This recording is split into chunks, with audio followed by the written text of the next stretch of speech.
समस्त सुधी जनों को सादर वंदन। जैसा हम जानते हैं, संस्कृत की शास्त्र परंपराएं पिछली कई सहस्राब्दियों से निरंतर विकसित होती आ रही हैं। लगभग 10 या उससे अधिक हजार वर्षों की 10-12 हजार वर्षों की ज्ञान परंपराएं संस्कृत भाषा संजोए हुए है। उसकी ज्ञान परंपराओं में एक अत्यंत ही महत्वपूर्ण विषय साहित्य शास्त्र या अलंकार शास्त्र भी है। काव्य शास्त्र भी इसको कहा जाता है और सौंदर्य शास्त्र जो एक आधुनिक विषय माना जाता है वह भी इसका एक अविभाज्य अंग रहा है। अलंकार ही सौंदर्य है और अलंकार की चर्चा जहाँ जहाँ आती है वहाँ वहाँ हमारे आचार्य कविता के कला के संपूर्ण सौंदर्य की चर्चा करते हैं। इस पूरी अलंकार शास्त्र की कई सहस्राब्दियों या कई हजार वर्षों तक विस्तृत परंपरा में 18वीं, 19वीं, 20वीं और 21वीं शताब्दियों में अत्यंत ही महत्वपूर्ण नवीन चिंतन हुआ। संस्कृत की शास्त्र परंपराओं के संबंध में औपनिवेशिक काल में यह भ्रांत धारणा प्रचारित की गई कि 10वीं, 11वीं शताब्दियों के बाद हमारी शास्त्र परंपराओं में, हमारी ज्ञान मीमांसाओं में मौलिक चिंतन नहीं हुआ। टीकाएं अवश्य लिखी जाती रहीं, लेकिन केवल व्याख्याएं की गईं। जिन साहब लोगों ने इस बात का प्रचार किया उनको हमारी व्याख्या पद्धति का कोई ज्ञान नहीं था। व्याख्याओं के द्वारा किस तरह से हम ज्ञान मीमांसाओं को मौलिक रूप में विस्तार करते हैं इसका कोई आभास उनको नहीं था। और 10वीं शताब्दी के बाद कितना मौलिक चिंतन और कितना नवीन विचार मंथन हमारी शास्त्र परंपराओं में हुआ है, यह प्रमाणों के द्वारा सत्यापित किया जा सकता है। इस पर मैं अनेक बार चर्चा करता रहा हूँ। विशेष रूप में काव्य शास्त्र में अनेक ग्रंथ 10वीं 11वीं शताब्दी के बाद लिखे गए हैं जो हमारे संस्कृत साहित्य के सर्वश्रेष्ठ मौलिक अलंकार शास्त्र विषयक ग्रंथों के साथ परिगणनीय हैं। उनमें पंडितराज जगन्नाथ और अप्पय दीक्षित जैसे दिग्गज विचारक, मौलिक उद्भावनाओं को करने वाले आचार्य भी 17वीं शताब्दी में, 16वीं शताब्दी में आते हैं। 18वीं, 19वीं, 20वीं और 21वीं शताब्दियों में भी अनेक पंडितों ने संस्कृत में अलंकार शास्त्र विषयक अनेक ग्रंथों का प्रणयन किया। उनका इतिहास यदि हम देखें, संस्कृत में अर्वाचीन संस्कृत काव्य शास्त्र का इतिहास, तो उस पर दृष्टिपात करते हुए हम पाते हैं कि शताधिक मौलिक ग्रंथों की रचना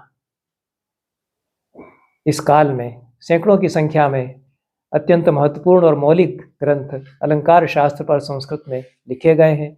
नए सिद्धांत आए, नई उद्भावनाएं की गई और विशेष रूप से जो पश्चिमी काव्य शास्त्र है उसके संपर्क से, दोनों के तारतमिक विश्लेषण से भी नए विचार संस्कृत काव्य शास्त्र में आए। इस पर विस्तार से कई दिनों तक चर्चा की जा सकती है। उसकी एक झलक मैं संक्षेप में प्रस्तुत करूंगा और उसके पश्चात कतिपय अत्यंत ही महत्वपूर्ण काव्यशास्त्र के विचारकों पर क्रमशः बात करूंगा। इस सारी चर्चा का प्रयोजन यह है कि संस्कृत काव्यशास्त्र की जो अर्वाचीन परंपरा है उसको लेकर हम कैसे युगानुरूप भारतीय काव्यशास्त्र का पुनर्निर्माण कर सकते हैं और संपूर्ण भारतीय कविता, संपूर्ण भारतीय साहित्य की धारा को समझने के लिए संस्कृत काव्यशास्त्र में जो संस्कृत काव्यशास्त्र को लेकर जो अद्यतन चिंतन है वह क्या योगदान दे सकता है। एक अन्य महत्वपूर्ण प्रयोजन इस पूरी चर्चा का यह है कि औपनिवेशिक सोच के कारण जो आ गई है हमारे मस्तिष्क में एक तंत्रात्मकता, उसका विच्छेद करके एक औपनिवेशिक मानसिकता के कारण हम इकहरी सोच में हम देखने लगे हैं हमारी परंपराओं को। इसको तोड़ करके, उसके कारण जो गत्यवरोध आया है उसको तोड़कर और मूल दृष्टि जो आचार्य परंपरा की है उसको स्थापित करना। मूल दृष्टि यही है कि अनेक विचारधाराएं काव्यशास्त्र में हैं, अनेक प्रस्थान हैं, उनमें परस्पर पूरकता कैसे है इसको हमारे आचार्य बहुत सुंदर दृष्टांतों से बताते आए हैं। एक कवि केंद्रित प्रस्थान हो सकता है, एक सरदय केंद्रित प्रस्थान है, एक रचना व्यापार केंद्रित प्रस्थान है। कुछ प्रस्थान कवि और कवि की सर्जना व्यापार को केंद्र में रख कर के बनते हैं, कुछ उसकी संरचना काव्य की जो है उसको केंद्र में रख कर के बनते हैं। ये परस्पर पूरक हैं, क्योंकि संरचना शब्द और अर्थ से जो बनती है उसके बिना जो अनुभव है वह नहीं हो सकता है। एक दूसरे संघटना और जो भाव मूलक प्रस्थान है, संघटना मूलक प्रस्थान जो है वे परस्पर पूरक हैं। अंग्रेजों की दृष्टि, औपनिवेशिकवादी सोच से जो दृष्टि उपजी वह यह थी कि इनमें सबसे विजयी कौन हुआ, जैसे वो विजयी हुए और राज्य उन्होंने करना चाहा यहाँ, उस तरह से विचारधाराओं में भी विजयी विचारधारा कौन सी है जो कि वही एक सत्य रही, ऐसा हमारे यहाँ दृष्टि नहीं रही। हमारे यहाँ कविता की मीमांसा अलंकार शास्त्र के, अलंकार सिद्धांत के आधार पर, अलंकारों के आधार पर टीकाओं में निरंतर की जाती रही, अभी भी की जाती है। वक्रोक्ति सिद्धांत के आधार पर भी टीकाओं में साहित्य की परख की जाती रही, अभी भी की जाती है। रसध्वनि सिद्धांत के आधार पर भी की जाती रही। किसी एक सिद्धांत को लेकर के किसी समग्र प्रबंध की व्याख्या की जाए, यह भी एक पद्धति है। और किसी एक पद्य में, किसी एक प्रकरण में उसके, या किसी पूरे प्रबंध में सारे सिद्धांतों का विनियोग करके व्याख्या की जाए, जो हमारे टीकाकार करते हैं, यह भी पद्धति है। इसलिए सारे ही प्रस्थान जो काव्यशास्त्र के हैं वे अपनी अपनी जगह पर सही हैं, पूरक हैं। अन्य सिद्धांतों की पारस्परिकता में उनका विनियोजन किया जाना चाहिए। इसलिए औपनिवेशिक सोच के तहत जो एक तंत्रात्मकता और इकहरी सोच हमारे दर्शन में आ गई है, उसको तोड़ना यह इस पूरी चर्चा का प्रयोजन होगा। और एक अन्य प्रयोजन यह है कि जो संस्कृत काव्यशास्त्र का विकास अर्वाचीन काल में हुआ है, उसको अन्य भाषाओं में जो संस्कृत काव्यशास्त्र के अतिरिक्त उनका अपना काव्यशास्त्र है, कन्नड़ भाषा का हो सकता है, तमिल भाषा का हो सकता है, जनजातियों का हो सकता है, उनमें जो परंपराएं हैं उनके तारतम्य में संस्कृत काव्यशास्त्र उन अन्य काव्यशास्त्रों का परस्पर विकास, एक दूसरे की पूरकता के साथ, एक दूसरे से आदान प्रदान के साथ किया जा सके। इससे दोनों ही तरफ जो संकोच हैं, संकुचित सीमाएं हैं, वो टूटेंगी। इससे परंपराओं का विस्तार होगा और इससे वैश्विक काव्यशास्त्र के निर्माण का पथ प्रशस्त होगा।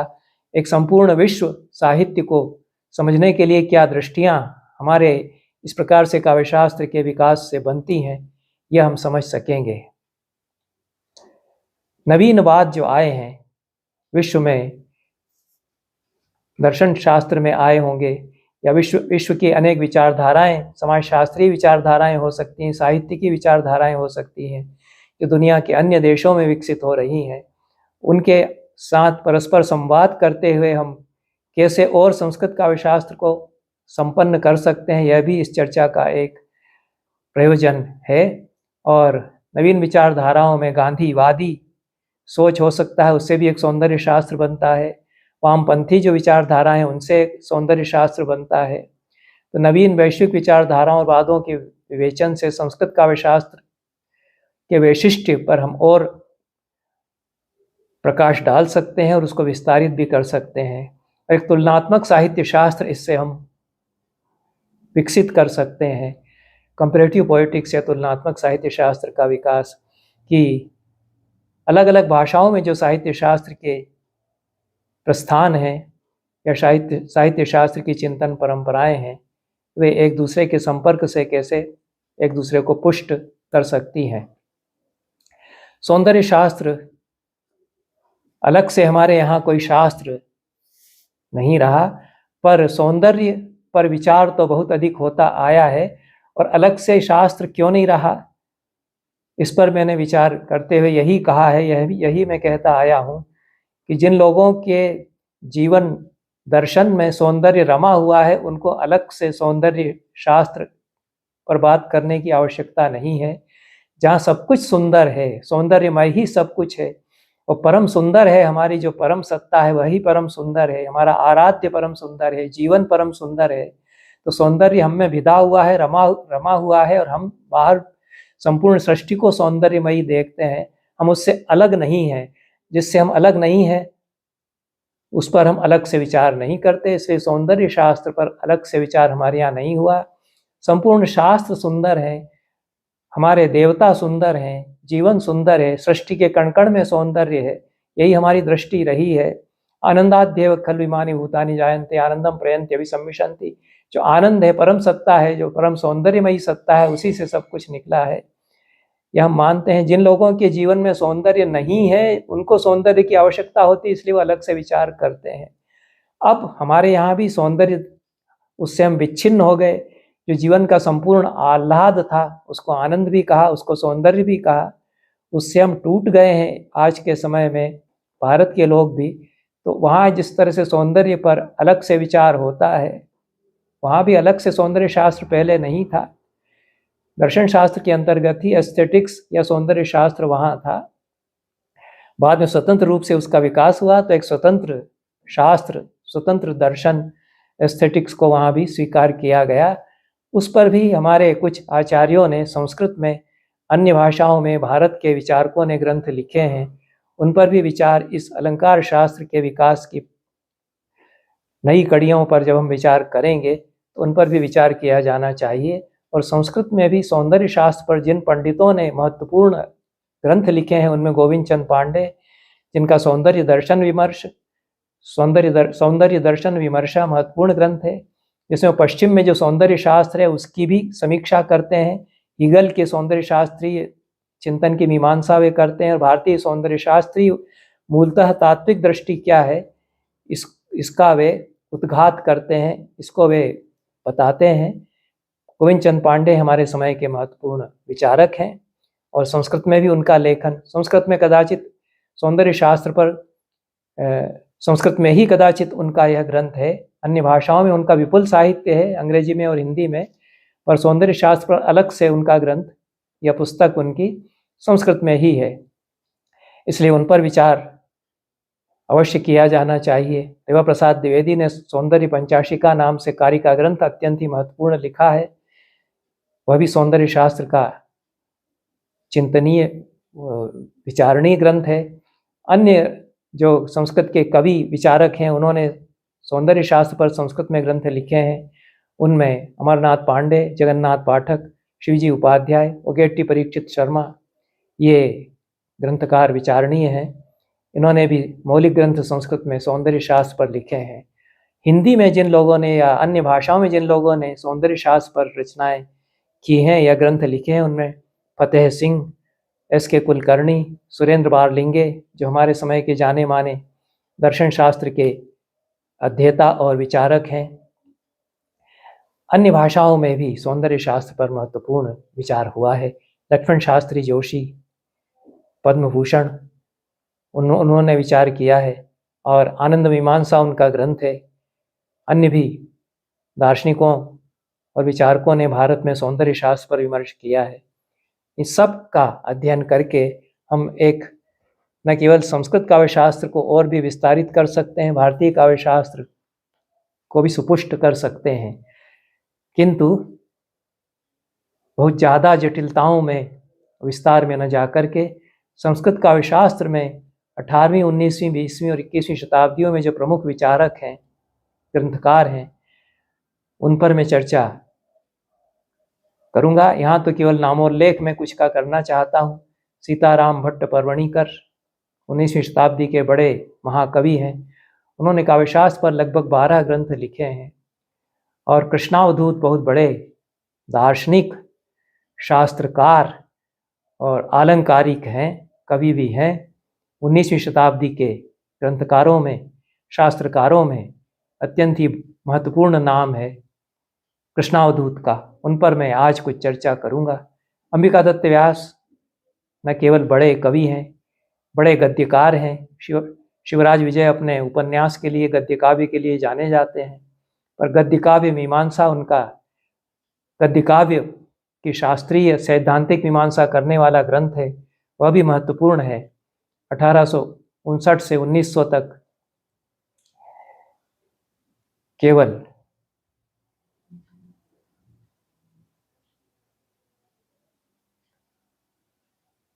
55 वर्ष करीब आयु उन्हें प्राप्त हुई, लेकिन कार्य उन्होंने बड़ा किया है। और हरिदास सिद्धांत वागीश बड़े नाटककार, महाकवि हैं। 1876 से 1961 तक उनका जीवन रहा। चज्जूराम शास्त्री 1905 से 1979 तक उनका काल है।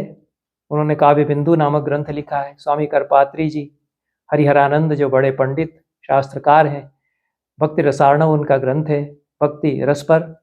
और नरेंद्र नाथ चौधरी, उन्होंने भी एक प्रकरण ग्रंथ पूरा लिखा है काव्यशास्त्र पर। शंकर देव अवतरे, ये काव्यशास्त्र के महत्वपूर्ण ग्रंथकार हैं। ब्रह्मानंद शर्मा अलग प्रकार के विचारक हैं काव्यशास्त्र के क्षेत्र में, उन पर चर्चा अवश्य की जानी चाहिए। रेवा प्रसाद द्विवेदी पर मैं चर्चा करता रहा हूँ और उनके अलंकार सिद्धांत पर, काव्यशास्त्री चिंतन पर पहले बहुत विचार किया है। शिवजी उपाध्याय, राजेंद्र मिश्र, अभिराज यशोभूषणम उनका ग्रंथ है, वो महत्वपूर्ण ग्रंथ है, वह भी विचारणीय है। रस बिहारी द्विवेदी हमारे समय के साहित्य शास्त्र के एक उल्लेखनीय ग्रंथकार हैं और उन्होंने संस्कृत काव्यशास्त्र की परंपरा में नए आयाम जोड़े हैं अपने लेखों और अपने ग्रंथों के द्वारा। मैंने भी काव्यशास्त्र पर अभिनव काव्य अलंकार सूत्रम नाम से मौलिक ग्रंथ लिखा है, उसकी चर्चा होती रही है। और हिंदी में भी मैंने संस्कृत काव्यशास्त्र पर जो नवीन विमर्श हो सकता है उसको प्रस्तुत करने का प्रयास किया है। हर्षदेव माधव हमारे समय के जाने माने कवि हैं संस्कृत के, और संस्कृत में काव्यशास्त्र पर उन्होंने जो लिखा है वह अत्यंत ही महत्वपूर्ण है।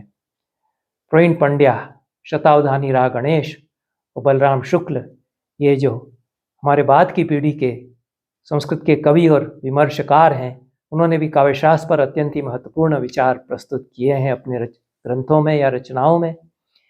इस तरह से संपूर्ण जो 19वीं, 20वीं, 21वीं शताब्दियों का काव्यशास्त्रीय चिंतन का परिदृश्य है संस्कृत भाषा में, वह बड़ा ही उर्वर और संपन्न है। और उसमें से किंचित स्वल्प चर्चा यहाँ मैं करूँगा। उसमें सबसे पहले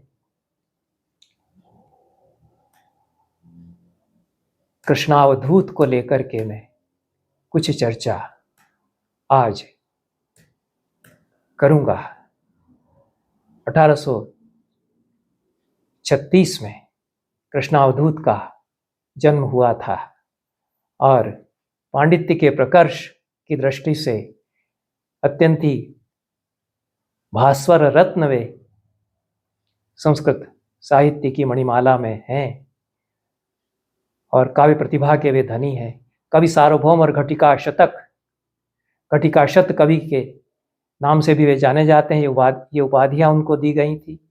उन पर महाकाव्य लिखा है गुरुदास कवि ने संस्कृत में। संपूर्ण जीवन चरित कृष्णावधूत चरितम नाम से उस महाकाव्य में उन्होंने उपनिबद्ध किया है। ये बड़ी विभूति है 19वीं शताब्दी की संस्कृत की परंपरा में, संस्कृत कवियों और शास्त्रकारों और दार्शनिकों की परंपरा में, जिन पर कि एक महाकाव्य भी लिखा गया। अवधूत वे हो गए थे, सन्यासी वे हो गए थे और अवधूत उनके नाम के आगे इसीलिए जोड़ा जाता है। कृष्ण उनका नाम था। राघवेंद्र तीर्थ जो स्वामी थे, उनके परम भक्त ये थे। उनकी बड़ी कृपा भी उनको प्राप्त हुई और गुरु राघवेंद्र तीर्थ प्रेम सुतः, ऐसा उन्होंने अपनी रचना में अपने लिए विशेषण दिया है और कहा है वहाँ पर, लोके पित्रोर यथा पुत्रे ततोपि प्रेमतोऽधिकात् माम रक्षति गुरुस्तस्मात् स पिताहम च तत्सुतः। संसार में, भौतिक संसार में जिस तरह से पिता अपने पुत्र पर प्रेम रखते हैं, उससे भी अधिक प्रेम अपने गुरु का, राघवेंद्र तीर्थ स्वामी का मुझे मिला। इसलिए मेरे तो वास्तविक पिता वे ही हैं और मैं उनका बेटा हूँ।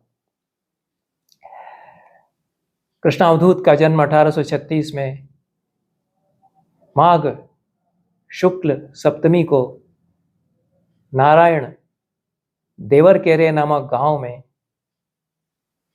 मैसूर राज्य के अंतर्गत बल्लारी मंडल, होसपेटे तालुका, कर्नाटक में विजयनगर के निकट हुआ।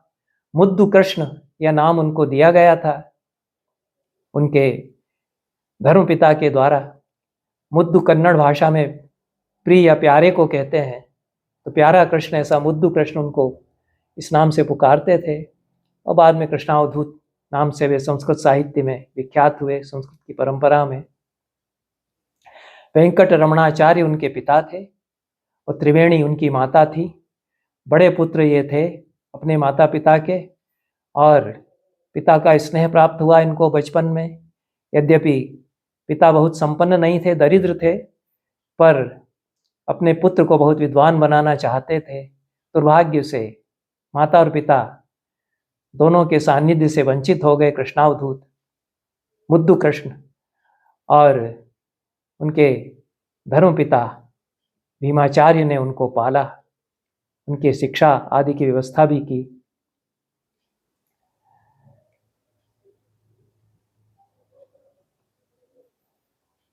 सोंडूरू संस्थान के विद्वान भीमसेनाचार्य थे, उन्होंने उनको स्वीकार किया और मुद्दु कृष्णाचार्य नाम भी उन्हीं ने उनको दिया था, और अध्ययन कराया। उसमें वैशेषिक दर्शन, न्याय दर्शन और व्याकरण और अलंकार शास्त्र, इन विद्याओं में विशेष पांडित्य अर्जित किया कृष्ण ने या कृष्णावधूत ने। विद्वत समाज में उनको मान्यता प्राप्त हुई, और श्री राघवेंद्र गुरु सार्वभौम से उनको दीक्षा प्राप्त हुई। उनके वे अंतरंग भक्त मंडली के सदस्य हुए, उनकी अंतरंग भक्त मंडली के वे सदस्य हुए। श्री राघवेंद्र गुरु सार्वभौम को दीन जन बंधु, करुणा सिंधु, कल्पतरु, कामधेनु, चिंतामणि इत्यादि विभूषणों से, विरुदों से अलंकृत किया जाता रहा है। बड़ी उनकी महिमा है। और भीमाचार्य ने या भीमसेनाचार्य ने अपने पालित पुत्र को सकल विद्या पारंगत बनाने के लिए बल्लारी मंडल में उनके शिक्षा की व्यवस्था की और विविध शास्त्रों में पारंगत उनको बनाया। लेकिन जिस तरह से किशोरावस्था में माता पिता इनको छोड़कर के स्वर्ग चले गए, उसी तरह से जब ये 15 वर्ष के थे तब भीमसेनाचार्य भी दिवंगत हो गए। गुरु अपने महाकाव्य में जो कृष्णावधूत चरितम महाकाव्य लिखा है, उसमें महाकवि गुरुदास बताते हैं, एकादशे वत्सरेस्य माता स्वर्गम गता यदा, एकादशे वत्सरेस्य माता स्वर्गम गता तदा, तस्य पंचदशे वर्षे भीमोपि त्रिदिवम गतः। 11 वर्ष के जब थे कृष्ण, मुद्दु कृष्ण, तब माता स्वर्ग चली गई। 15 वर्ष के थे तब भीमसेनाचार्य भी चले गए। लेकिन अध्ययन उनका बाधित नहीं हुआ। मैसूर नगर ये चले आए, वहाँ पर रामाचार्य के पास वेदांत का अध्ययन इन्होंने किया। वेदांत में इनकी अबाधित गति हो गई और उस पर ग्रंथ रचना भी इन्होंने आरंभ की। 23 वर्ष की अवस्था में इन्होंने मंदार मरंद चंपू नाम से अलंकार शास्त्र का ग्रंथ लिख डाला था। यह अद्भुत प्रतिभा इनकी कही जा सकती है, क्योंकि मंदार मरंद चंपू काव्यशास्त्र नाट्यशास्त्र का संपूर्ण ग्रंथ है। साहित्य दर्पण की तरह इसको भ्रम से काव्य ग्रंथ मान लेते हैं, साहित्य ग्रंथ मान लेते हैं। चंपू इसके नाम के आगे जुड़ा हुआ है। तो यह जो पूर्णप्रज्ञ संशोधन मंदिर से उनके कुछ ग्रंथ प्रकाशित हुए हैं, अलंकार नवनीतम और काव्य चामीकरम। उनकी भूमिका में संपादक ने मंदार मरंद चंपू को काव्य के अंतर्गत परिगणित कर लिया है।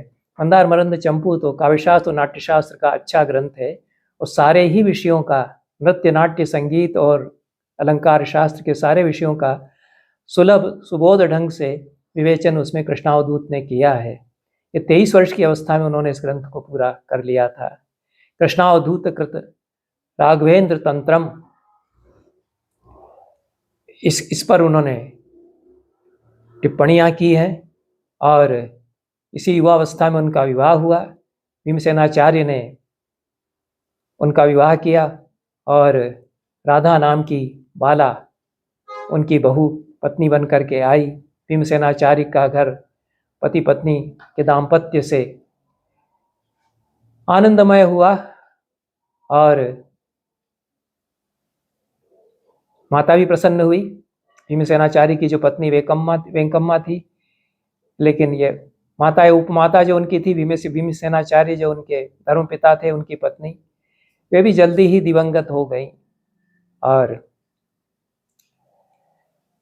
गुरुदास के द्वारा लिखे गए श्री कृष्णावधूत चरित में इन सब घटनाओं का परिचय दिया गया है। दुखी बहुत हुए मुद्दु कृष्ण, माता और पिता, वास्तविक माता पिता से भी बिछुड़ गए, अपने धर्म पिता और उपमाता से भी बिछुड़ गए, और उसके पश्चात और भी जो दुख उनके जीवन में आया कि उनकी पत्नी राधा और उसकी सहोदर बहन सरस्वती दोनों में बहुत ही कलह होता रहता था। उससे संसार से उनको विरक्ति हो गई और ग्रह कलह इतना बढ़ गया कि कुछ लोगों ने अभिचारिक प्रयोग उनके ऊपर किए, विष उनको खिलाने का प्रयास किया। इससे संसार को असार मान करके वे वहाँ से चल दिए और इधर उधर भ्रमण करते रहे, पर्यटन करते रहे। श्री कृष्णावधूत चरित में गुरुदास लिखते हैं, अथो विशाप कीर्तिभ्याम भीतो देशांतरम ययौ। उनकी बदनामी भी की गई और विष देकर उनको मारने का प्रयास भी किया गया। इसलिए वहाँ से चल पड़े और गृहस्थ जीवन अपना समाप्त करके अवधूत हो गए और मैसूर गए। वहाँ पर महिषूर या मैसूर नगर में रामाचार्य प्रसिद्ध विद्वान थे, उनके संपर्क में आकर के उन्होंने फिर से अध्ययन आरंभ किया। गुरु उनकी प्रत्युत्पन्न मति को देख करके, समझ करके बहुत प्रसन्न हुए और दूसरा विवाह फिर इनका कराया गया और किंचित काल के लिए फिर से गार्हस्थ्य जीवन उन्होंने उसमें प्रवेश किया। मांत्रिकों और तांत्रिकों का संपर्क भी इस समय इनको प्राप्त हुआ। भूत प्रेत आदि की वशीकरण की सिद्धियां इन्होंने प्राप्त की और उच्चाटन मंत्र आदि का प्रयोग भी करने लगे। रुक्मिणी इनकी दूसरी पत्नी थी, उसके साथ कुछ समय यह रहे और पहली पत्नी की बहन जो सरस्वती थी, उसके आग्रह से पुनः अपने घर लौट करके आए, पर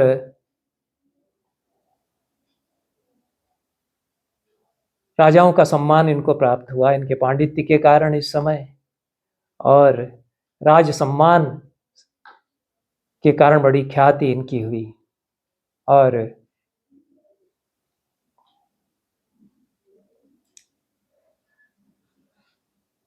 पांडुरंग विलास चंपू इस ग्रंथ की रचना इस काल में इन्होंने की। और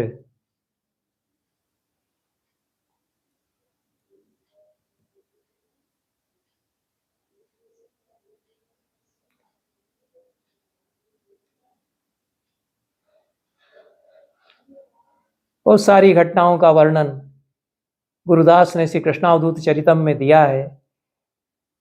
अपने गुरु के प्रति किस प्रकार से भक्ति करते हुए अलग अलग प्रकार के उनको अनुभव हुए। स्वप्न में उन्होंने व्यास और श्री कृष्ण का दर्शन किया और विभिन्न तीर्थों का पर्यटन भी किया और अंततः दोनों ही पत्नियों का परित्याग करके सन्यासी वे हुए और गुरु चरणों की सेवा में वे लग गए। ऐसा उनके जीवनी कार्य या उनके विषय में महाकाव्य जिन्होंने लिखा है गुरुदास कवि, वो बताते हैं। अद्वैत वेदांत में विशेष रूप से प्रवीणता भी उन्होंने यहाँ पर प्राप्त की और अद्वैत नवनीतम नामक ग्रंथ का प्रणयन उन्होंने किया है। केटी पांडुरंगी ने इस ग्रंथ को संपादित करके प्रकाशित किया है। अद्वैत नवनीतम की प्रस्तावना में केटी पांडुरंगी बताते हैं कि कृष्णावधूत ने 50 ग्रंथ लगभग लिखे थे, उनमें से 17 की सूची प्राप्त होती है। इनके अधिकांश ग्रंथ विलुप्त हो गए हैं और जिन ग्रंथों के बारे में सूचना प्राप्त होती है उनमें व्याकरण शास्त्र पर सुलभ साध्य व्याकरणम इन्होंने लिखा था। नाट्य कृतियाँ, काव्य कृतियाँ जो इनकी थी उनमें ईहा मृगी नाम से नाट्य रचना इन्होंने की थी। पांडुरंग विलास चंपू नाम से चंपू काव्य लिखा है और नाट्यशास्त्र पर नटन तंत्रम और काव्यशास्त्र तथा नाट्यशास्त्र दोनों पर समग्र ग्रंथ है। मंदार मरंद चंपू की रचना इन्होंने की। अलंकार शास्त्र पर इनके अनेक ग्रंथ हैं, जिनमें कि काव्य लक्षण संग्रह, काव्य नवनीतम, सारस्वतालंकार सूत्राणी, काव्य चामी करम इत्यादि ये अलंकार शास्त्र पर इनके ग्रंथ हैं। न्याय शास्त्र पर तर्क नवनीतम और पदार्थ सागरह ये इनके दो, और तर्क संग्रह वाक्यार्थ विवृति ये 3 ग्रंथ इनके हैं। वेदांत शास्त्र पर वेदांत शास्त्र के अंतर्गत द्वैत वेदांत पर माध्व मत सर्वस्वम, इसमें लोकोपकार व्याख्या सहित यह ग्रंथ इनका है। और मध्व तत्व सूत्राणी, सूत्रार्थामृत लहरी और अध्यात्म नवनीतम इतने ग्रंथ इनके मध्व या द्वैत वेदांत से संबंधित हैं। अद्वैत वेदांत पर जैसा मैंने कहा अद्वैत नवनीतम इनका ग्रंथ है। विशिष्टाद्वैत वेदांत पर विशिष्टाद्वैत नवनीतम इन्होंने लिखा।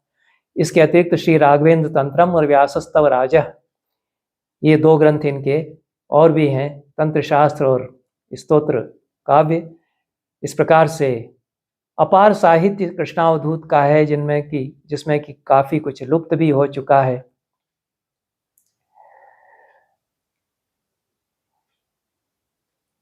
प्रौढ़ अवस्था में विकराल व्याधि से ग्रस्त हुए और ऐसी स्थिति हो गई थी कि उनके बंधु बांधवों ने मान लिया कि ये तो दिवंगत हो चुके हैं, उठा करके श्मशान पर ले जाने लगे। वास्तव में कृष्णावधूत उस समय समाधिस्थ दशा में महामृत्युंजय का जाप कर रहे थे, और जब वे लोग ले जाने लगे तो वे पुनरुज्जीवित होकर के उठ खड़े हुए। इसमें जिन लोगों ने कहा कि ऐसा कैसे हुआ, उन्होंने बताया कि मैंने मृत्यु की दशा में यमभट्ट मुझे ले जा रहे हैं, यमदूत मुझे ले जा रहे हैं, यह सब देखा, लेकिन रहस्य मंत्रों का उपदेश मुझे यम ने किया और उसके पश्चात में भूलोक पर आ गया, ऐसा वे बताते हैं। इस प्रकार से अनेक अलौकिक घटनाएं इनके जीवन के संबंध में मिलती हैं। उनका विवेचन श्री कृष्णावधूत चरितम में, महाकाव्य में गुरुदास ने किया है। इसके पश्चात मंत्रालय, जो आंध्र प्रदेश में प्रसिद्ध स्थान है, विद्या का केंद्र रहा है, वहाँ पर भी उन्होंने निवास किया और वहाँ पर राघवेंद्र तीर्थ स्वामी की चिरकाल तक सेवा करते रहे। और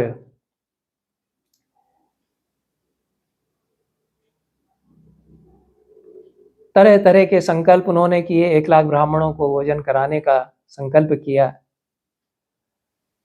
गुरु के अनुग्रह से उनका यह संकल्प पूरा हुआ।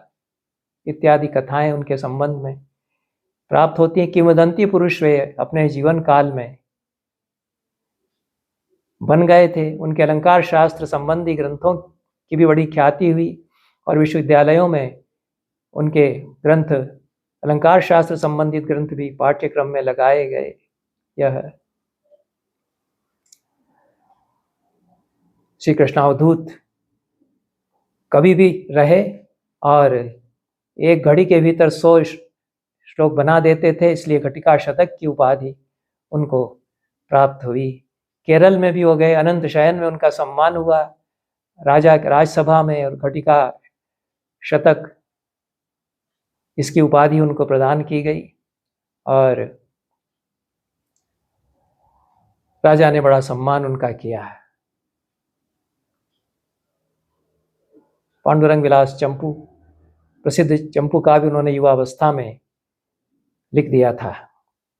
और जो अलंकार शास्त्र संबंधी उनका चिंतन है, उसमें 21,540 ध्वनि के भेद उन्होंने बताए।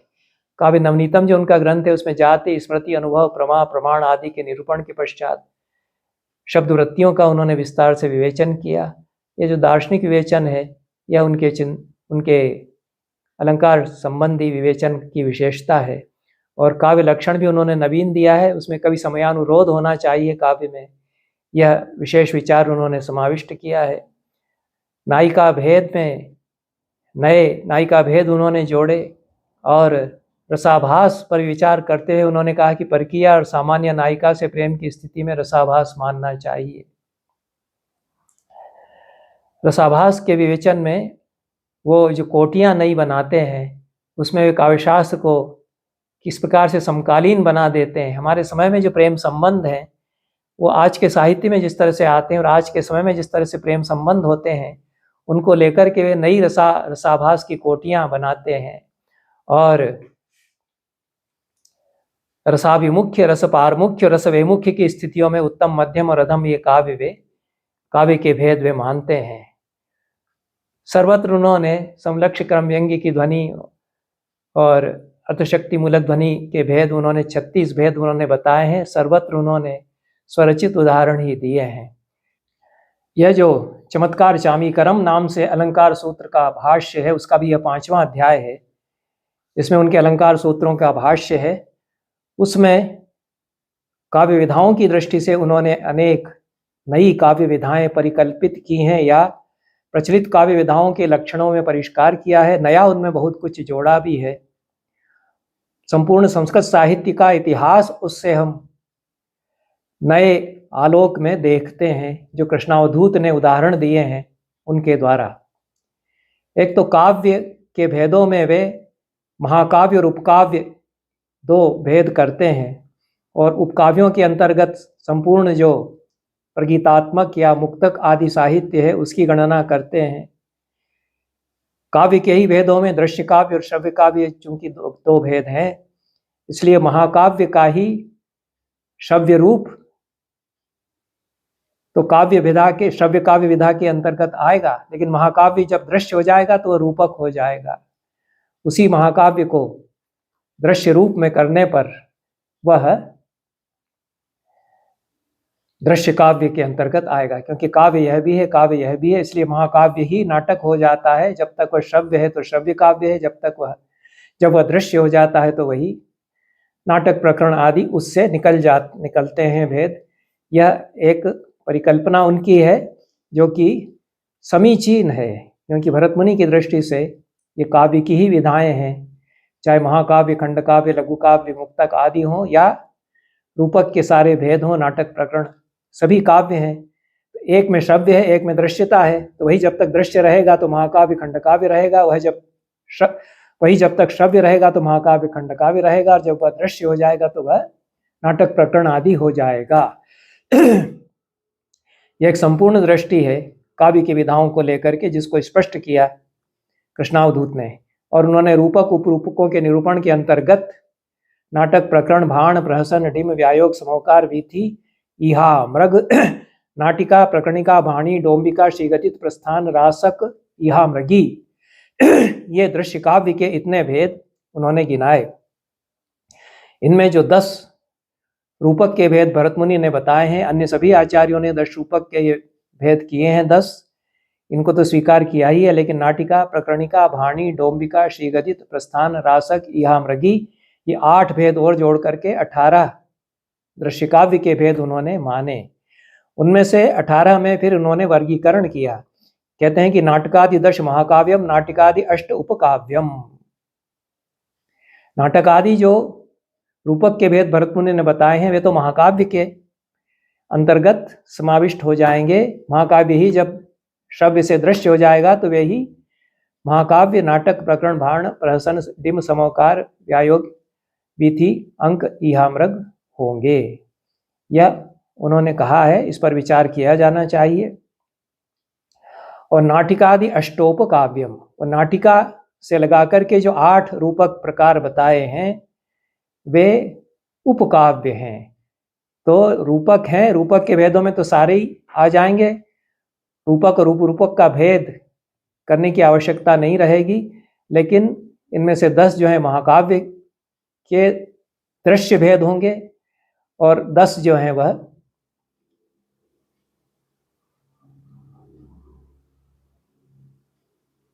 अवान्तर भेद हो जाएंगे, और रूपक सभी कहलाएंगे। उपकाव्य उनको शेष 8 को कहेंगे। इस प्रकार से वर्गीकरण उन्होंने किया है। यह अत्यंत विचारणीय है और अधिक व्यवस्थित भी कहा जा सकता है। मंदार, मरंद, चंपू के शेष बिंदु में भी उन्होंने जो रूपक का लक्षण किया है, और यहाँ भी जो रूपक का लक्षण किया है चमत्कार चामीकर में, नटे नेत्रारोपाद रूपकम, नट पर नेता का आरोप जब करते हैं तो रूपक उसको कहते हैं। यह और अधिक स्पष्ट हो जाता है क्योंकि रूपक क्यों कहते हैं, रूपकम तत्समारोपात, या दशरूपकार आदि ने लक्षण किया है तो किस पर किसका आरोप कर रहे हैं ये वो स्पष्ट नहीं करते हैं। श्री कृष्णावधूत ने स्पष्ट किया कि हम नाटक भाण प्रहसन व्यायोग आदि जो दृश्य काव्य देखते हैं तो उसमें नट पर हम पात्र का, नेता आदि का आरोप करते हैं। नेता या नायक आदि जो हैं, नेत्रारोपात, नेतु आरोपात, नेत्रारोपात यह समास होगा। आरोप के कारण रूपक होता है। रूपक की भी स्पष्ट व्याख्या फिर उन्होंने मंदार मरंद चंपू तथा चमत्कार चामीकर में की है। भाष्य में कहते हैं कि इस प्रकार से वर्गीकरण मैंने किया है। काव्यम द्विविधम महाकाव्यम उपकाव्यम चेति। महाकाव्य और उपकाव्य दो भेद हैं काव्य के, और इन्हीं के भेदों में फिर श्रव्य काव्य और दृश्य काव्य दो दो भेद हो जाएंगे। तदुभयम च त्रिविधम, फिर उनको ध्वनि की दृष्टि से तो ध्वनि गुणीभूत व्यंग्य चित्र आदि, ये उत्तम मध्यम अधम की दृष्टि से जो मम्मट का विभाजन है उसको स्वीकार करके भेद होंगे ही, लेकिन इन्हीं को फिर श्राव्य और दृश्य दो भेदों में भी बांटेंगे। तो दृश्य और श्राव्य दो भेदों में श्रव्य भी कहते हैं, श्राव्य भी कहते हैं, इनको वर्गीकृत करेंगे। तो श्राव्यम गद्य काव्यम पद्य काव्यम इति द्विविधम। श्राव्य भी गद्य और पद्य दो प्रकार का हो जाएगा। गद्य काव्यम कादम्बर्यादि, गद्य काव्य तो कादम्बरी आदि है, पद्य काव्यम माघादि, यह विभाजन है। यहाँ तक तो जिनके उदाहरण दिए हैं वे सब सुविदित उदाहरण हैं, जो उन्होंने लक्ष्य ग्रंथों के उदाहरण दिए हैं। लेकिन दृश्य के भेदों में महाकाव्य और उपकाव्य जो दो भेद किए हैं, यह नवीन परिकल्पना है और समीचीन भी है। उसमें नाटिकादि अष्टभेद उपकाव्य हो जाएंगे, और नाटक प्रकरण भाण व्यायोग समोकार डिम या मृग अंक वीथी ये 10 भेद महाकाव्य के दृश्य भेद हो जाएंगे।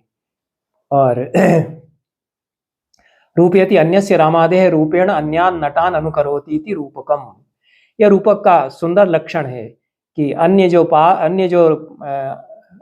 नट के अतिरिक्त, दर्शकों के अतिरिक्त जो नाटक के पात्र हैं राम आदि, उन राम आदि के रूप में नटान अनुकरोति, नट को अनुकृत करते हैं, नट उनका अनुकरण करते हैं, इसलिए रूपक इसको कहते हैं। उनके रूप का अनुकरण करने के कारण, या नट पर नेतु रामादेह आरोपात, नायक का आरोप करने के कारण इसको रूपक कहते हैं। मंदार मरंद चंपू में भी यही उन्होंने कहा, यथा मुखादौ पद्मादेर आरोपो रूपकम मतम। रूपक अलंकार में जिस तरह से मुखम कमलम, मुख पर कमल का आरोप करते हैं, उसी प्रकार से तथैव नायकादेर आरोपो नटे रूपकम उच्यते। नायक आदि का आरोप नट पर जब हम करते हैं तो रूपक उसको कहते हैं। इस प्रकार से ये भेद उन्होंने किए हैं। अब जो उदाहरण दिए हैं श्री कृष्णावधूत ने, उससे लगता है कि उनके पास पोथियां हैं जिनको हम रूपक और उपरूपक कहते हैं, या रूपक और गेय रूपक कहते हैं, रूपक और नृत्य प्रबंध कहते हैं, और कृष्णावधूत ने उनको उपकाव्य कहा है। उनकी पोथियां हैं, उसमें कुछ दुर्लभ पोथियां उनके पास हैं, और ये विचारणीय है। उनमें से कुछ तो प्राप्त होते हैं, कुछ प्राप्त नहीं होते हैं, और ये संस्कृत साहित्य के इतिहास में इनका नाम दर्ज होना चाहिए, जिनका उदाहरण श्री कृष्णावधूत ने दिए हैं। वसंत तिलक आदि भाणों, वसंत तिलक आदि वे कहते हैं भाष्य में। वसंत तिलक भाण तो मिलता है, वसंत तिलक भाण प्रसिद्ध है, छपा हुआ है। प्रहसनम वक्र नासिक आदि, वक्र नासिकम प्रहसनम, ये वक्र नासिकम नाम से कोई प्रहसन कृष्णावधूत की संज्ञान में था, उनके पास था, उसका उदाहरण उन्होंने दिया है।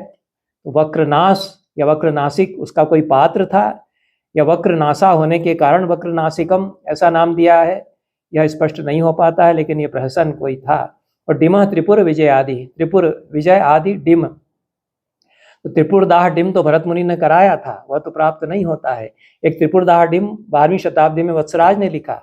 अब कृष्णावधूत 19वीं शताब्दी में त्रिपुर विजय डिम का उदाहरण दे रहे हैं, तो यह न तो भरत मुनि कृत त्रिपुरदाह डिम है, न वत्सराज कृत त्रिपुरदाह डिम है, क्योंकि इसका त्रिपुर विजय यह नाम दिया है। उसी कथानक को लेकर के नया कोई त्रिपुर विजय नाम से डिम किसी बात के कवि ने लिखा होगा जो कि उनको प्राप्त है, ऐसा अनुमान यहाँ होता है। व्यायोग धनंजय विजयादि, धनंजय विजय व्यायोग कांचनाचार्य का प्राप्त होता है, वह छपा हुआ है। समोकार हनुमद विजय आदि, समोकार का उदाहरण उन्होंने हनुमद विजय यह दिया, रूपक समोकार का। यह हनुमद विजय जहाँ तक मेरी जानकारी है प्राप्त नहीं होता है। उसी प्रकार से वीथी राधा विलास आदि, राधा विलास वीथी, कोई वीथी कृष्णावधूत को प्राप्त थी, उसका उदाहरण उन्होंने दिया है। तो ये दुर्लभ कुछ उनके पास पोथियां या पांडुलिपियां रूपकों की थीं और ये लुप्त हो गए। अभी भी अन्वेषण किया जाए तो कदाचित ये मिल सकते हैं। ये बड़ी निधि है, क्योंकि 19वीं शताब्दी में कृष्णावधूत हुए हैं और 20वीं शताब्दी के पूर्वार्ध में वे विद्यमान हैं, तो बहुत अधिक समय उनको नहीं हुआ है। वो बड़े आचार्य हैं, दर्शन शास्त्र के अनेक शास्त्रों के और चिंतक भी हैं। काव्यशास्त्र और अलंकार शास्त्र और नाट्यशास्त्र पर भी उनका अवदान विचारणीय है। तो ये पोथियों के उदाहरण वे दे रहे हैं अपने ग्रंथों में, दुर्लभ रूपकों के, इनका अन्वेषण किया जाना चाहिए। उसी प्रकार से अंक या उत्सृष्टिकांक का उदाहरण वे देते हैं, मधुकर्षण चरित आदि। ये मधुकर्षण चरित उत्सृष्टिकांक इनके पास था। इसी प्रकार से इहामृग सुंदाख्यान आदि, सुंदाख्यानम नाम से इहामृग की पांडुलिपि कृष्णावधूत के पास रही होगी, यह भी नहीं मिलता है। यह तो दुर्लभ विधाओं में उनके पास रूपक थे। और इससे यह भी पता चलता है कि इन विधाओं में रूपक लिखे जाते रहे 19वीं शताब्दी तक। और वेंकैया मात्य 19वीं शताब्दी के बड़े नाटककार हुए। उन्होंने भाण, व्यायोग, समोकार, वीथी, डिम, इनकी नई नाट्य रचनाएं इन विधाओं में, इन रूपक विधाओं में की। और वे अलग प्रकार के नाट्य हैं, बहुत ही अनोखी रचनाएं हैं वेंकैया मात्य की। और उस प्रकार के नाटककार, नए नए नाटककार संस्कृत में उस समय हो रहे हैं। तो ये और नए नाटक लिखे जा रहे हैं, उनमें नया समाज है, नई स्थितियां हैं, ऐसा इनके उदाहरणों से लगता है। तो नाटिका का उदाहरण तो रत्नावली उन्होंने दिया है, वह ठीक है। प्रकरणी का उदाहरण उन्होंने कर्पूर मंजरी माना है, राजशेखर का कर्पूर मंजरी, उसी से आशय प्रतीत होता है, जो कि सट्टक का उदाहरण माना गया, पर उसको कृष्णावधूत प्रकरणी मान लेते हैं। और भाणी, कुटिल, कुलटा, लीलादि, ये भाणी का उदाहरण उन्होंने दिया। भाणी जो उपरूपक या उपकाव्य है, एक भाण तो रूपकों में आता है, वह अलग है, 10 रूपकों में जो भाण आता है। और यह यहाँ पर जो है वह भाणी है, कुलटा लीला। तो यह विचारणी है, कुलटा लीला भाणी कोई थी। और डोम्बी, भामा, विभ्रमादि, भामा विभ्रम नाम से डोम्बी थी। डोम्बी भी बड़ी दुर्लभ विधा है उपरूपकों में, और उसका लक्षण जिस प्रकार से किया जाता है बहुत ही अनोखा उपरूपक प्रकार वह प्रतीत होता है।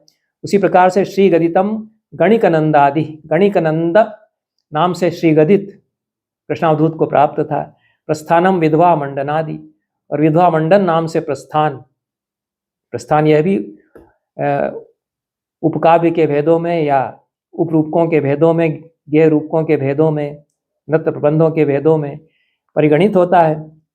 भाणो, भाणी, प्रस्थान, रास का 10 रूपककार धनंजय ने भी गणना की है, जो काव्य के अवान्तर भेद हैं उनमें, रूपक के अवान्तर भेदों में। तो यह प्रस्थान का उदाहरण उन्होंने विधवा मंडन नाम से उदाहरण दिया है। बहुत ही विचारणीय है कि विधवा मंडन नाम से प्रस्थान उपकाव्य की रचना 18वीं-19वीं शताब्दी में कृष्णावधूत को प्राप्त थी। ये किस प्रकार का प्रस्थान रहा होगा। रासकम, गोपी, बिंबोक आदि, गोपी, बिंबोक, अब बिंबोक इसमें पांडुलिपि में है, पुस्तक में है, गोपी बिंबोक भी हो सकता है। वास्तविक नाम क्या था यह अन्वेषणीय है, लेकिन यह गोपी बिंबोक या गोपी बिंबोक नाम से रासक कोई था, उसकी प्रति उनको प्राप्ति थी। उसी प्रकार से ईहा मृगी, ईहा मृग तो उधर है रूपक के भेदों में, और ईहा मृगी ये उपकाव्यों में, या जिसको उपरूपक हम कहते हैं कहीं कहीं, या नृत्य प्रबंध कहते हैं, या गेय रूपक कहते हैं, या रूपक के अवान्तर भेद कहते हैं, उनमें ईहामृगी नाम से एक भेद कृष्णावधूत ने जोड़ा। और ईहामृगी कोई लिखी गई है, एक ईहामृगी उन्होंने स्वयं भी लिखी थी, उनकी रचनाओं में सूची में मिलता है। हालांकि कृष्णावधूत की सारी रचनाएं प्राप्त होती नहीं है, बहुत दुर्लभ साहित्य कृष्णावधूत का जो था वह लुप्त हो गया है, ऐसा प्रतीत होता है। प्रत्यक्षानुवादिनी नाम से ईहामृगी उनके पास थी। हो सकता है उन्हीं की स्वयं की रचना हो। अब जो लक्षण दिए हैं इन 18 काव्यों और उपकाव्यों के, रूपकों के और जिनको हम उपरूपक कहते हैं उनके, इन 18 के जो लक्षण दिए हैं उनमें भी नवीनता है।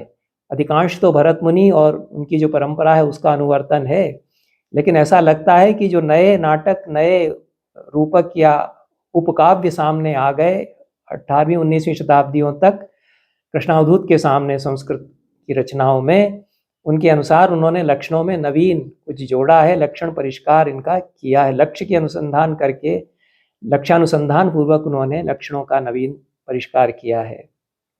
अब जैसे प्रहसन में वे कहते हैं कि प्रहसने हास्य प्रधानम पात्राणि अनेकानि शुद्धम व मिश्रम व कल्प्यम इति वृत्तम। यहाँ तक तो परंपरानुसार लक्षण है कि हास्य रस प्रधान होता है, अनेक पात्र हो सकते हैं, शुद्ध, मिश्र और कल्पित 3 प्रकार का इतिवृत्त इसमें होता है। तो कल्पित इतिवृत्त हो ही सकता है, और शुद्ध और मिश्र 2 भेद भरत मुनि ने माने हैं। मुख निर्वहन संधियां होती हैं प्रहसन में, यह भी ठीक है, लेकिन आगे कहते हैं सामान्या व विधवा व नेत्री। सामान्य नायिका, गणिका आदि भी इसमें नायिका हो सकती है और विधवा इसमें नायिका हो सकती है। नई बात है। ऐसा लगता है कि कुछ प्रहसन कृष्णावधूत के समय तक नए ऐसे लिखे गए हैं जिनमें कि विधवा महिलाएं नायिकाएं हैं और विधवाओं के जीवन पर साहित्य आ रहा है। सरला उपन्यास, हरिदास सिद्धांत वागीश 19वीं शताब्दी के बड़े रचनाकार, नाटककार संस्कृत में विधवा के जीवन पर लिख रहे हैं। शरद चंद्र चट्टोपाध्याय बंगला में उपन्यास और कथाएं विधवाओं के जीवन पर लिख रहे हैं। तो ये समाज जो नया बन रहा है उसमें स्त्री को लेकर दृष्टि बदल रही है और विधवा पात्र नायिका के रूप में यहाँ आ गया। प्रस्थान के उदाहरण में भी विधवा मंडन प्रस्थान का उन्होंने उदाहरण दिया है। प्रहसन में विधवा नायिका, विधवा स्त्री नायिका हो सकती है, लक्षण वे जोड़ते हैं। और यतिर विटो व नेता, यति भी इसका नायक हो सकता है, विट भी इसका नायक हो सकता है, यह भी कृष्णावधूत कहते हैं। इसी प्रकार से प्रहसन के लिए कहते हैं कि एक ही अंक इसमें होगा और भूयो भारती, भारतीय वृत्ति का प्रयोग इसमें अधिक होगा। इसी प्रकार से डिम के लक्षण में उन्होंने, भरत मुनि ने कहा कि 16 इसके नायक होंगे, कृष्णावधूत 16 नायकों की सूची दे देते हैं कि कौन कौन इसके नायक होंगे। अब यह सूची में नवीनता है, क्योंकि ऐसा डिम में क्या संभव होगा। देव, गंधर्व, यक्ष, राक्षस, मानव, दानव, दैत्य, भूत, प्रेत, पिशाच, उरग, विद्याधर, किन्नर, गुह्यक, तिर्यक, सिद्धा, षोडश नेतारः, ये 16 प्रकार के इसमें नायक होंगे। इन जातियों के इसमें नायक होंगे। और कहते हैं कि नायिका वर्ज्य, नायिका इसमें होगी ही नहीं, पूरा पुरुष प्रधान ही रूपक होगा, स्त्रियां इसमें होंगी ही नहीं। और अर्थार्थम युद्धम अवधम, अर्थ के लिए युद्ध इसमें होगा, साम्राज्य राज्य की प्राप्ति आदि अर्थ प्राप्ति के लिए होगा, वध इसमें नहीं किया जाएगा। और बाकी तो भरत मुनि सम्मत ही सारा लक्षण है। व्यायोग के लक्षण में भी कुछ नवीनता है। व्यायोग में धीरोद्धतो नेता एकस्य बहुभी अस्त्री हेतुकम युद्धम सवधम, ये विचारणीय बात है कि व्यायोग में धीरोद्धत नेता होगा। जो भास का मध्यम व्यायोग है उसमें ये लक्षण लागू नहीं होता है। एक सीमा तक यदि घटोत्कच को उसका एक नायक माने तो घटोत्कच कुछ धीरोद्धत है, वह भी पूरी तरह से धीरोद्धत नहीं, वह भी पिता का और माता का भक्त है और मातृभक्ति के कारण वह थोड़ा सा क्रोध दिखाता है ब्राह्मण परिवार पर, और भीमसेन जिनको वह पहचानता नहीं है कि ये मेरे पिता हैं, उन पर कुछ क्रोध दिखाता है, अन्यथा वह भी धीरोदात्त नायक ही अधिक है। लेकिन यह व्यायोग में धीरोद्धत नायक होता है, यह कृष्णावधूत कहते हैं। तो कोई व्यायोग लिखे गए होंगे उनके समय में, उनके समय तक, जिनमें धीरोद्धत नायक होंगे।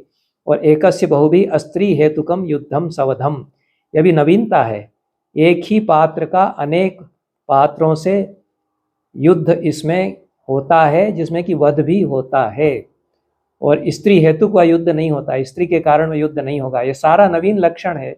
ऐसा लगता है कि व्यायोग आ चुके हैं। ऐसे धनंजय के कांचनाचार्य के धनंजय विजय का उदाहरण दिया है कृष्णावधूत ने, पर उस पर भी पूरा ये लक्षण लागू नहीं होगा, धीरोद्धत उसमें नायक नहीं है। तो यह वध उसमें होगा, यह भी एक बात उन्होंने जोड़ी, जबकि मध्यम व्यायोग में वध नहीं होता, जो भास का मध्यम व्यायोग है। और धीरोद्धत इसमें नायक है लेकिन वीर रस प्रधान है, ऐसा भी वे कहते हैं। तो यह विचारणीय है, लक्षणों में उन्होंने जो नवीन जोड़ा है। समोकार में वीर रस प्रधान होता है, वे कहते हैं। भरतमुनि भी मानते हैं कि 12 नायक होंगे समोकार में, और कृष्णावधूत भी यही मानते हैं। और कल्प्यम ख्यातम व वस्तु, समोकार की वस्तु कल्पित भी हो सकती है और प्रख्यात भी हो सकती है, यह भी नवीन बात है। और मुख निर्वहन 2 संध्याएं इसमें रहती हैं। उत्सृष्टिकांक के लक्षण में भी नवीनता है। कृष्णावधूत कहते हैं कि उत्सृष्टांके करुणा प्रधानम, यह तो भरतमुनि और उनकी सारी परंपरा मानती ही है।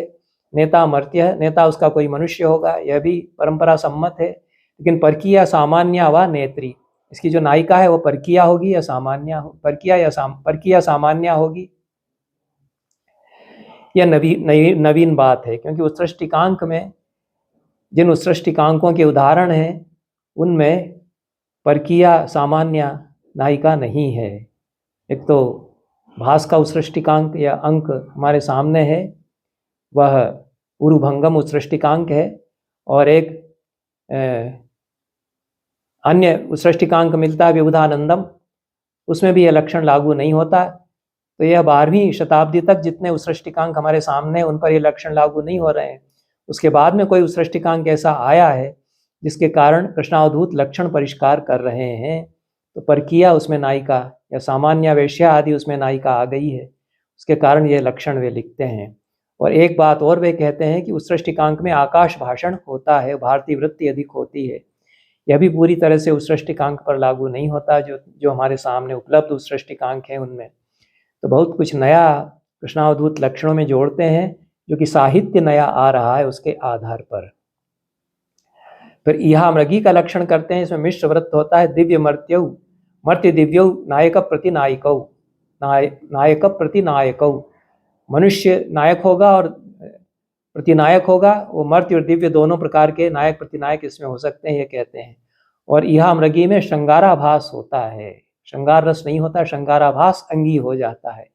यह भी नवीन बात है। क्यों होगा श्रृंगाराभास? क्योंकि अकामुकीम स्त्रियम उद्देश्य अवधम युद्धम, जो स्त्री चाहती नहीं है दोनों में से किसी को भी, ऐसी स्त्री के लिए 2 पात्र युद्ध करते हैं। जैसे कि सुंदर उपसुंद युद्ध करते हैं तिलोत्तमा के लिए, उनको लेकर के इहा मृगी लिखी जा सकती है। ऐसी कोई इहा मृगी इनकी दृष्टि में होगी। और विदुर 4 इसमें अंक होंगे इहा मृगी में, और नायक प्रतिनायक के अलावा विदूषक भी होंगे। इस प्रकार से पुरुष पात्र इसमें हो जाएंगे, 4 पुरुष पात्र हो जाएंगे। एक स्त्री हो जाएगी, एक विदूषक हो जाएगा, एक नायक हो जाएगा, एक प्रतिनायक हो जाएगा। लेकिन अन्य स्त्री पात्र अवान्तर स्त्री पात्र हो सकते हैं, अन्यानि बहुनी स्त्री पात्राणि। इस प्रकार से यह इन्होंने यह मृगी का लक्षण दिया है। प्रकरणी, यह भी इन्होंने परिगणित किया है। प्रकरणी के संबंध में यह इन्होंने जोड़ा कि प्राकृत भाषा में ही पूरी लिखी जाती है, तो सट्टक का पूरा लक्षण इन्होंने प्रकरणी पर घटा दिया है। रामचंद्र गुणचंद्र ने भी प्रकरणी मानी है, लेकिन यह लक्षण उन्होंने नहीं किया है। और प्राकृत भाषा में रचित जो नाटिका है वही प्रकरणी हो जाती है, ऐसा कहते हैं। लेकिन धीरशांत विप्र अमात्य इसका नायक होता है, प्रकरणवत ऐसा। भाणी के उदाहरण में भी कहते हैं कि कुल्टा वेश्या व एका नेत्री बहवो विटाह, यह भी नवीन लक्षण है। या तो कुल्टा या वेश्या इसकी नायिका होगी और अनेक विट इसमें नायक होंगे। और बाकी संस्कृत भाषा में यह होगी भाणी, बाकी लक्षण इसमें भाण के लागू होंगे। डोम्बी का लक्षण भी बहुत विचारणीय है, जो डोम्बी का लक्षण अन्य आचार्यों ने किया है। कोहल का लक्षण अभिनवगुप्त ने उद्धृत किया है, हेमचंद्र ने उद्धृत किया है। डोम्बी की बड़ी हिस्ट्री है, बड़ा उसका लंबा इतिहास है। डोम्बी जो डोम लोग करते थे, और डोम्बियाँ अभिनवगुप्त ने प्रयुक्त होते हुए देखी, उनका वर्णन किया है, उनका उदाहरण दिया है। डोम्बी का बड़ा सरस वर्णन, कैसे खेली जा रही है डोम्बी, नृत्य कैसे हो रहा है, अभिनवगुप्त ने वर्णन किया है। और उसमें देशी भाषा के गीत गाए जाते हैं, यह भी अभिनवगुप्त ने लिखा है। लेकिन कृष्णावधूत के समय नई डोम्बियाँ कुछ आई होंगी, तभी वो लक्षण में कुछ नवीन जोड़ रहे हैं। वो कहते हैं कि डोम्ब्याम देशी भाषा एकम पुरुष पात्रम श्रृंगार वीर्यो राभासः एको अंका मुख निर्वहणे स्त्री पात्राणी। डोम्बी में देशज भाषा होगी, एक ही पुरुष पात्र होगा। श्रृंगाराभास और वीराभास इसमें होंगे। श्रृंगार वीर रचना होकर के एक अंक की यह होगी। मुख संधि निर्वहन संधि इसमें होगी। स्त्री पात्र इसमें अनेक होंगे। श्रीगदित का भी लक्षण उनका अलग है, और जो लक्षण श्रीगदित के अन्य आचार्यों के मिलते हैं कि गोपियाँ श्री कृष्ण के गुणों का गान करती हैं या नायिका अपने नायक के गुणों का गान करती है तो श्रीगदित हो जाता है, उससे अलग इनका लक्षण है। श्रीगदिते वेश्या पात्र द्वयम। श्रीगदित में दो वेश्याएं नायिकाएं होती हैं। धनिक व नेता, कोई धनिक व्यक्ति इसका नायक होता है, और श्रृंगाराभास इसमें होता है। कल्प्य वस्तु इसमें होती है। संस्कृत में पूरा यह उपकाव्य लिखा जाता है, यह भी कहते हैं। तो यह भी कृष्णावधूत कहते हैं कि अब प्राकृत भाषा में अब ये उपरूपक या उपकाव्य नहीं लिखे जा रहे हैं, केवल एक को छोड़ करके जो प्रकरणी है वह पूरी प्राकृत में लिखी जा रही है। बाकी की भाषा सारी की सारी संस्कृत ही है, यह वे कह रहे हैं, जो कि हो भी रहा है, क्योंकि आगे चल करके प्राकृत भी हटा दी गई और सारे रूपक या तो उसमें उड़ीसा में लिखा जा रहा है तो उड़िया के गीत आ रहे हैं संस्कृत रूपकों में, बंगला में लिखा जा रहा है तो वहाँ ब्रजबुली के गीत आ रहे हैं, आसाम में लिखा जा रहा है तो असमिया के गीत आ रहे हैं, मिथिला में लिखा जा रहा है तो मैथिली के गीत उसमें जोड़े जा रहे हैं। प्राकृत भाषा चली गई, संस्कृत है। संस्कृत नाटकों का यह विकास हुआ, जो कि प्राचीन भाषा नाटक संग्रह इस नाम से दशरथ ओझा और जगदीश चंद्र माथुर ने अनेक संस्कृत के नाटक छापे हैं। उनको प्राचीन भाषा नाटक अवश्य कह दिया है, पर उसमें विद्यापति का गोरक्ष विजय है, उमापति उपाध्याय का पारिजात हरण नाटक है। ये सब संस्कृत के नाटककार हैं, लेकिन अपनी भाषा के गीत उसमें बीच बीच में जोड़ रहे हैं। तो यह पूरा रूपक विधान बदल गया परवर्ती काल में। उसके बाद और भी बदल गया। कृष्णावधूत का काल आते आते तो संस्कृत नाटक के रंगमंच के इतिहास ने कई करवटें बदली, कई प्रस्थानों से वह गुजरा। प्रस्थान का भी लक्षण कृष्णावधूत का नवीन है, और एक प्रस्थान का उन्होंने उदाहरण दिया है जिसमें कि विधवा के जीवन पर लिखा हुआ वह है, ऐसा प्रतीत होता है। यहाँ भी वो लक्षण में कह रहे हैं, प्रस्थाने हास्य प्रधानम विधवा नेत्री सन्यासी नेता। प्रस्थान में हास्य रस प्रधान होता है, विधवा उसमें नायिका होती है, सन्यासी उसका नायक होता है। पौराणिक पात्रों को लेकर के भी प्रस्थान लिखा जा सकता है, और संस्कृत भाषा में यह लिखा जाएगा। एक ही अंक इसमें होगा, यह कहते हैं। रासक का लक्षण भी थोड़ा भिन्न है, क्योंकि रासक में हम समझते हैं कि यह हल्लीसक की तरह से एक मंडलाकार नृत्य है और उसकी कथा से संबंधित कथा इसमें रहती है, पर रासक कुछ अलग प्रकार के कृष्णावधूत के सामने हैं। या तो वो कहते हैं कि कल्प्यम ख्यातम मिश्रम व वस्तु, कल्प्य ख्यात या मिश्र इसकी कथा वस्तु होती है, प्रख्यात भी हो सकती है और पूरी तरह से परिकल्पित हो सकती है। प्रख्यात और कल्पित दोनों का मिश्रण हो सकता है। श्रृंगाराभास इसमें होगा। विट इसका नेता होगा, यह भी अलग है रासक का लक्षण। एकम पुरुष पात्रम, एक ही इसमें पुरुष पात्र होगा। दशाधिकानि स्त्री पात्राणि, 10 से अधिक इसमें स्त्री पात्र होंगे। मध्यमा नायिका जारिण्य, इसमें मध्यमा नायिकाएं होंगी, सारी जारिणियाँ होंगी। मध्यमा नायिका का उनका लक्षण अलग है। और निर्लज्जमेव रात्रि चरितम, निर्लज्ज रात्रि चरित इसमें होगा। रात को जो कुछ नृत्य गान हो रहा है उसका चित्रण होगा। तो रासक के लक्षण इसमें लागू हो रहे हैं, लेकिन उसका जो उदात्त स्वरूप है वो पूरा हटा दिया गया। तो कोई ये तो जार और जारिणियाँ हो गई हैं, गोपियाँ और श्री कृष्ण के स्थान पर यहाँ कोई रईस नायक है, बिट है, वह अपनी प्रेमिकाओं को लेकर के, जो कि जारिणियाँ हैं, सामान्य नायिकाएं हैं, उनके साथ में रास रचा रहा है। एक अलग प्रकार का बन गया है स्वरूप इसका, इसीलिए श्रृंगाराभास इसमें है। ऐसे भी रासक लिखे गए होंगे। अब कोई, क्योंकि मुगल बादशाह भी आ रहे हैं, वाजिद अली शाह भी हैं, उनके यहाँ भी रास हो रहा है, और भी जो रईस लोग हैं वो रास रचा रहे हैं, रात में लीलाएं उनकी भी चल रही हैं। तो इनके आधार पर एक नवीन परिकल्पना रासक की यहाँ पर आती है। उनको लेकर के उसको एक तरह से धिक्कार देते हुए कहते हैं कि निर्लज्ज रात्रि चरित इसमें चित्रित होता है। यह सब जो नाच गान करते हुए निर्लज्जता पूर्वक श्रृंगाराभास होता है, उसका चित्रण इसमें रहता है। समाज का यथार्थ है। यह रासक की नवीन परिकल्पना हो जाती है इस दृष्टि से। यह मृगी एक अलग प्रकार का जो रूपक है, वो यह मृग रूपक अलग है, यह मृगी अलग है। इसमें भी श्रृंगाराभास बहुत होता है, ऐसा कहते हैं। मर्त्य नायक होता है, उसकी पत्नी जारिणी है और वह नायिका है। तो जारिणी नायिकाओं की परिकल्पना आ जाती है यहाँ, सामान्य और विधवा नायिकाओं की परिकल्पना आ जाती है। और जार इसमें प्रतिनायक होता है, जो प्रेमी है, पति के अतिरिक्त जो प्रेमी, उसको जार कहते हैं। उसी से उर्दू फारसी में यार बना है। तो पत्नी का जो प्रेमी है उसको कहते हैं जार या यार। और वह इसमें कृष्णावधूत ने जो कुछ उपरूपक प्रकार बताए हैं, उपकाव्य प्रकार बताए हैं, उनमें ये जार नायक आते हैं, जार प्रतिनायक आते हैं। यहाँ भी जार प्रतिनायक है। और देशाटन वद्य वधोद्योगो, देशाटन का इसमें चित्रण रहता है और वद्य का वध इसमें दिखाया जाता है। नेत्री नायकयोर द्वेषः, नेत्री और नायक का द्वेष इसमें दिखाया जाता है।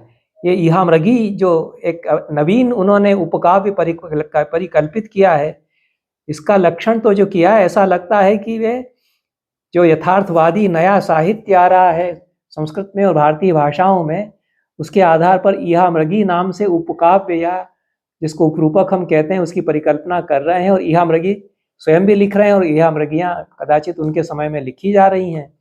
तो ये कहते हैं कि नेत्री नायकयोर द्वेषः, जो उसकी नायिका है, जो कि विवाहिता पत्नी है लेकिन अन्य से प्रेम करती है, तो उसमें नायिका में और उसके पति में झगड़ा इसमें चित्रित होता है। और पूर्व नायिका त्याग, पूर्व नायिका का त्याग करके नायक घर छोड़ करके चला जाता है, इसीलिए देशाटन का चित्रण इसमें होता है। ऐसा लगता है कि कृष्णावधूत ने अपने जीवन की जो घटनाएं हैं उनके आधार पर ये इहामृगी एक उपकाव्य या उपरूपक की परिकल्पना की है और स्वयं भी इहामृगी उसके आधार पर लिखी है। और अन्य नायिका ग्रहणम, अब पूर्व पत्नी को छोड़ करके जिससे कि झगड़ा है, क्योंकि उसका अन्य कोई जार या प्रेमी है, उसके कारण ग्रह कलह हुआ है, उसके कारण घर छोड़ करके गया है, तो अन्य नायिका से फिर उसका विवाह होता है, जो कि कृष्णावधूत के जीवन में भी हुआ। और ग्रहा सद्बद्ध सारमेवत षंड बलि वर्धवत भिक्षुक हस्त गत मरकटवत अधीन जीवनम नायकस्य। ये तो बड़ा ही अद्भुत और अनोखी शब्दावली है कि कैसा साहित्य सामने आ रहा है, जो बिल्कुल यूरोप के यथार्थवाद या जो उपन्यास भारतीय भाषाओं में नए आ रहे हैं वैवाहिक जीवन के ग्रह कलह के, उनका पूरा इसमें एक लक्षण उनके आधार पर बना दिया गया है कि घर में बंधे हुए कुत्ते की तरह नायक का जीवन हो जाता है। षंड बलिवर्द, जिसको बधिया बना दिया गया है, ऐसे सांड की तरह से, ऐसे बैल की तरह से उसका जीवन होता है। पत्नी उसको ऐसे नचाती है, बांध देती है। और भिक्षुक हस्तगत मरकटवत, जो मदारी, भीख मांगने वाला मदारी जो मरकट को, बंदर को नचा करके पैसे मांगता है, वैसा बंदर वह हो जाता है उस स्त्री के अधीन रह कर के, जो कि अन्य व्यक्ति से प्रेम कर रही है। ऐसा जीवन उसका होता है। अतो वैराग्येण सर्वत त्याग, इसलिए वैराग्य होकर के सब कुछ घर छोड़ करके वह घर छोड़ करके चला जाता है। ऐसी घटनाओं का चित्रण इहामृगी में होता है। और यथा योगम संध्या है, संध्या इसमें यथायोग आएंगी। संस्कृत भाषा में ही इहामृगी लिखी जाएगी, यह लक्षण उन्होंने किया है।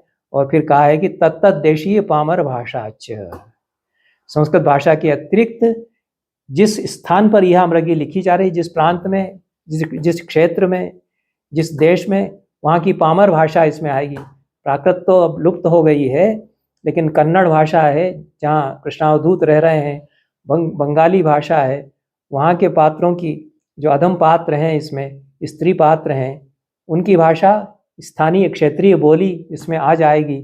यह इहामृगी का लक्षण वे कर रहे हैं। इति रूप का नाम वैलक्षण्यम बोध्यम, ऐसा रूपकों का वैलक्षण्य जानना चाहिए। अब इसे मध्यमा नायिका आई है, उसका लक्षण, क्योंकि मध्यमा नायिका इहामृगी में या अन्य उप काव्य के भेदों में गिनाई है, तो मंदार मरंद चंपू में कृष्णावधूत ने उसका लक्षण दिया है। सापराधे प्रिय कोपो व्यक्ता व्यक्तश्च मत्सरः सपत्नीष्वभ्य सूया च प्रायो मध्या गुणा स्मृता। अपराधी प्रीतम के प्रति, पति के प्रति क्रोध और मात्सर्य डाह उससे, और सपत्नीषु अभ्य सूया, सोतिया डाह, ये मध्या नायिका के गुण हैं। इस प्रकार से रूपक विधाओं में कृष्णावधूत ने बहुत नई परिकल्पनाएं की हैं और उनका सारा जो काव्यशास्त्रीय चिंतन है वह अत्यंत ही विचारणीय है। कृष्णावधूत बड़े आचार्य हैं, कुछ झलक मैंने उनकी दी है। उनका सारा साहित्य प्राप्त भी नहीं होता है। निश्चित रूप से बहुत अध्येतव्य हैं कृष्णावधूत, और यह 19वीं शताब्दी और 20वीं शताब्दी का पूर्वार्ध है, जिसमें कितना बड़ा आचार्य और बड़ा विमर्शकार मौजूद है कृष्णावधूत के रूप में, जिस पर अच्छी तरह से अध्ययन और अन्वेषण शोध अपेक्षित है। इन शब्दों के साथ यह वक्तव्य मैं समाप्त करता हूँ। धन्यवाद। सभी को धन्यवाद। नमस्कार।